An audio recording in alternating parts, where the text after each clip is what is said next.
Maya is sitting across from me. She's folding a towel with her left hand. Her right hand hasn't moved. I've been watching it for a while. I don't know why, but the way she's keeping it still makes me think it hurts.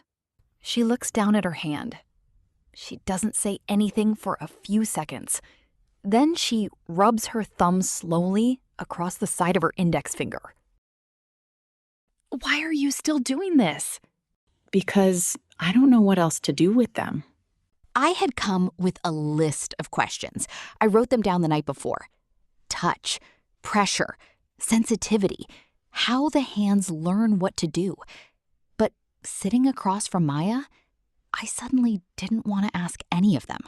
She folds the towel again, the same careful movement. Her right hand is slower now. Who taught you? My mother. She taught you this? No. She was the first person I ever took care of.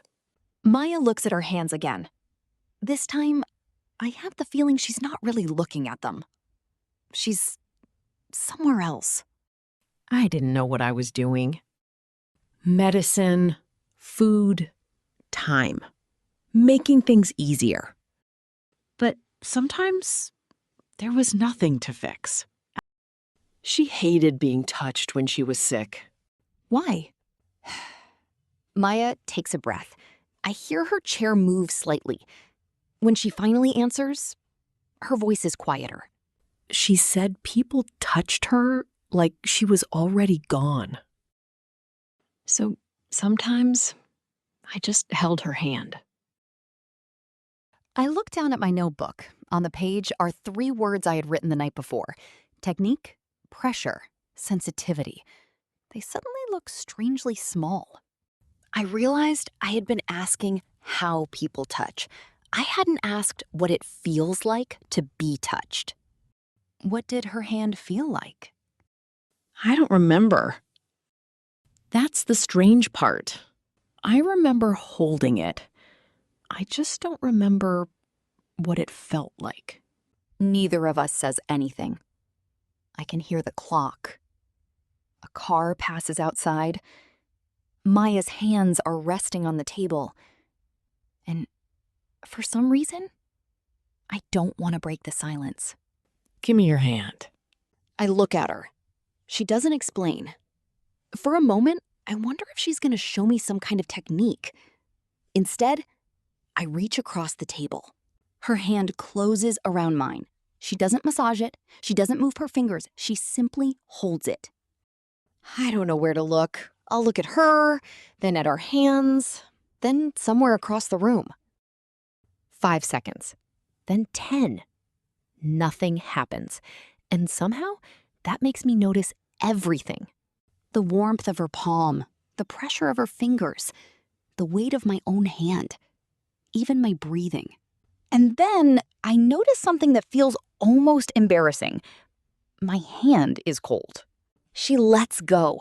Neither of us explains what just happened. The next morning, I noticed the water. It was warmer than I expected. Then the towel, rough against my fingers. My sweater brushed against my wrist. The door handle was cold. The railing was colder. The wall was rough. I put my hand on a tree. The bark was warm from the morning sun. I stayed there for a moment. Nothing had changed. The water was the same. The wall was the same. The tree was the same. I had. The cup was warm against my palm. I had touched all of these things before. Thousands of times. Maybe more. But I had rarely been there for the touch itself. I started wondering how many things I had touched without ever noticing. How many moments had passed through my hands while my mind was somewhere else? When I got home, the cup was still on the table. Same weight, same temperature, same smooth edge. It didn't change. I did. I remember holding it. I just don't remember what it felt like. I kept thinking about that sentence. She remembered holding her mother's hand, but not what it felt like. And I wondered how often that happens to us. What are you touching right now?